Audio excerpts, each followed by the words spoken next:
cos'è l'entusiasmo?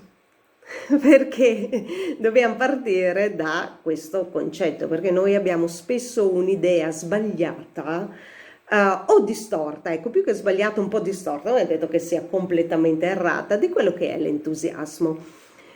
Beh, io partirei intanto dalla sua definizione, cioè proprio entusiasmo, enthousiasmos, cioè dal greco essere in contatto con la tua parte divina, cioè la divinità che sei. Quindi la divinità non è fuori, non è qualcosa che è al di là, ma la divinità siamo noi.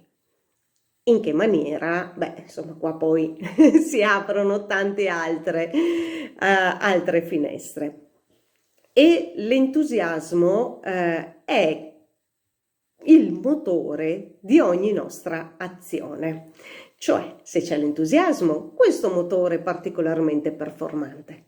Se non c'è l'entusiasmo, è particolarmente lento.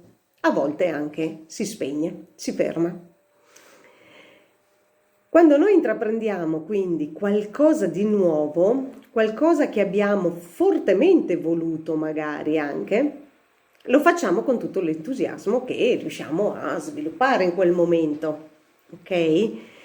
E io ho sempre vissuto queste esperienze come qualcosa di molto particolare, di molto attivo, cioè perché quando c'è l'entusiasmo, tu insomma non hai più, non importa se dormi tanto poco, non importa se sei stanco, non importa più niente, perché l'obiettivo è la soddisfazione reale. Quindi ecco perché è il motore del nostro agire. E beh, a tutti quanti sarà successo ovviamente che noi iniziamo qualcosa che abbiamo appunto fortemente voluto e lo facciamo con tutto l'entusiasmo esatto, tutto l'entusiasmo Proprio il mio insomma motore. esatto, che ci appartiene.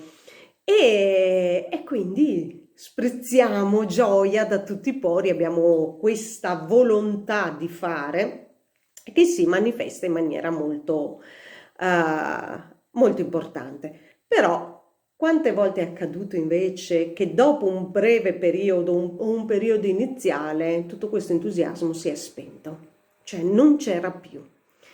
E quindi perché accade questo scemare del nostro entusiasmo? Beh, perché non era entusiasmo vero. E la domanda a questo punto che ci dobbiamo fare è: sto perseguendo un mio obiettivo o sto perseguendo un obiettivo che mi sono convinta essere mio, ma che in realtà appartiene agli altri? Perché è una domanda importante, cioè è davvero quello che io voglio o è quello che vuole la società e allora io per sentirmi accettato voglio raggiungere quell'obiettivo. A quel punto lì spesso succede questo anche perché io faccio un copia e incolla di quello che hanno fatto gli altri, cioè ricerco la mia felicità, ricerco la mia soddisfazione, siccome ho visto quella persona che c'è riuscita, faccio un copia e incolla di quello che ha fatto. Accade spesso quando si va ai corsi di tanti motivatori, che si fa il copia e incolla di quello che ha fatto quella persona. In realtà quello che noi dobbiamo fare è prendere i principi, alcune esperienze che lui ha o lei ha esperito e le dobbiamo portare poi nella nostra, però contestualizzarlo al nostro obiettivo, alla nostra vita, al nostro modo di essere. E quindi il copia e incolla non funziona. Ecco un altro motivo per cui poi il nostro entusiasmo scema. Perché? Eppure sto facendo come ha fatto quella persona, ma con me non funziona esattamente uguale, non ho i risultati. Beh, la differenza sta proprio nel fatto che noi abbiamo incominciato quell'esperienza non con entusiasmo, bensì con euforia. E quindi diamo la prima differenza tra questi due termini. L'euforia è qualcosa di momentaneo, è qualcosa di labile, è determinata da un momento in cui abbiamo la mente confusa e che è alla ricerca continua di determinate emozioni. Mentre l'entusiasmo è quella che io chiamo la fiamma divina ed è ciò che arde per poter portare a termine il mio obiettivo. E sottolineo mio, perché è sempre importante riuscire a distinguere tra quello che è il mio obiettivo e l'obiettivo di qualcun altro che mi sono convinta essere mio. Perché ho detto sottolineo mio? Perché siamo diversi. Quando eravate piccoli, cosa veramente volevate fare e cosa è cambiato nell'arco della vostra vita? E quindi l'entusiasmo è il veicolo che ci mette in contatto con il creatore, cioè il creatore è qualcosa che è all'esterno? No, con la parte divina creante che è in noi, perché questa energia è in noi. Legge di creazione e legge di attrazione, quindi il creare e l'attrarre qualcosa, dipendono esattamente da noi, dipende da quello che noi veramente vogliamo, cioè l'entusiasmo è la matrice che tutto crea, è collegato esattamente con questo. Quanto io sono in grado di utilizzare quella matrice nella maniera per me corretta, perché poi sappiamo che tutto è perfetto così come si manifesta, però diverso è invece quello che si deve manifestare per il mio obiettivo. Ok? L'entusiasmo in questo senso ci conduce a vivere, a percepire ogni esperienza cosiddetto all'ottava alta, cioè a percepire sempre il bello di quella situazione, la positivo, l'utile di quella situazione. Quindi questo ci permette di uscire dal giudizio e di vivere, percepire, come dicevamo poco fa, la perfezione del tutto. Un altro aspetto particolarmente interessante è che l'entusiasmo è contagioso. Quindi, se vogliamo circondarci di persone positive, dobbiamo noi per primi essere entusiasti.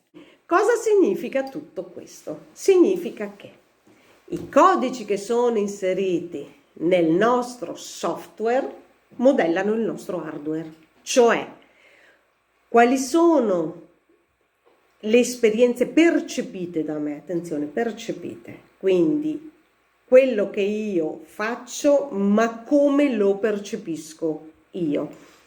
Quali sono i miei codici, quali sono i miei condizionamenti, quali sono le idee che io ho della mia vita in questo momento? Lo possiamo scoprire anche guardandoci e osservando il nostro corpo fisico. Di questo ne abbiamo parlato nella lezione delle ferite emotive, quindi ovviamente non andiamo a affrontare ulteriormente questo aspetto, però cosa accade? Noi vediamo che durante la vita spesso e volentieri cambiamo anche forma corporea. Grassiamo, dimagriamo, abbiamo più muscolatura, un po' meno perché magari in quel periodo abbiamo voglia di allenarci, cambiamo sport, cambiamo interessi. Ok? 10 anni fa ero, tra virgolette, appassionata di musica, oggi sono appassionata di cinema, adesso la butto lì, ok? Mi piacevano i francobolli, oggi mi piacciono le moto, cioè cambiamo i nostri interessi. Questo significa che siamo cambiati anche noi, cambiamo modo di vestire, cambiamo modo di pettinarci, cambiamo tante cose nella nostra vita che sono sì materiali, ma che sono l'esternazione di quello che stiamo vivendo noi in quel momento. E quindi il fatto proprio di esternare entusiasmo, euforia oppure apatia. Questo è un po' quello che ci contraddistingue. Cosa poi significa questo discorso del software che modella l'hardware? Che, per esempio, se mi è sempre stato detto che solo soffrendo, solo facendo fatica potrò ottenere dei risultati, ecco allora che io mi creerò i presupposti per far fatica, perché se voglio meritarmi un risultato devo fare fatica. In realtà noi possiamo arrivare all'obiettivo anche facendo un percorso di gioia. Certo. Ok? È ovvio che sofferenza e gioia fanno parte della nostra vita, però in ogni istante possiamo scegliere. Scegliere se, ok, sto vivendo un momento che io non volevo vivere, ok, per tutta una serie di motivazioni, e mi ritrovo a viverlo, che può essere non per forza qualcosa di, come posso dire, di importante a livello emotivo o a livello, che ne so, un lutto, giusto per dire una cosa. Può essere anche sto facendo un lavoro che in questo momento non mi piace, ok? Però mi è funzionale per altre cose. E quindi cosa posso fare in quel momento lì? Beh, fai quel lavoro con entusiasmo. Ma non mi piace. Ho capito che non ti piace. E ti è funzionale? Sì. Bene, rendi la funzionalità piacevole. È come devo fare le superiori e l'università se voglio fare quel determinato lavoro. Certo. Ecco, voglio fare l'ingegnere, non lo posso fare col diploma di ragioneria. Certo. Devo aver fatto anche l'università. Certo. Quindi, e poi ovviamente il settore specifico.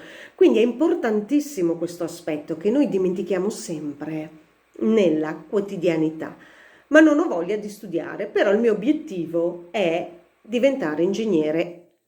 Bene, Certo. tu sai che quell'aspetto lo devi rendere piacevole, Certo. ok? Cioè lo devi fare con entusiasmo. Perché? Perché io sono focalizzato sempre sull'obiettivo finale.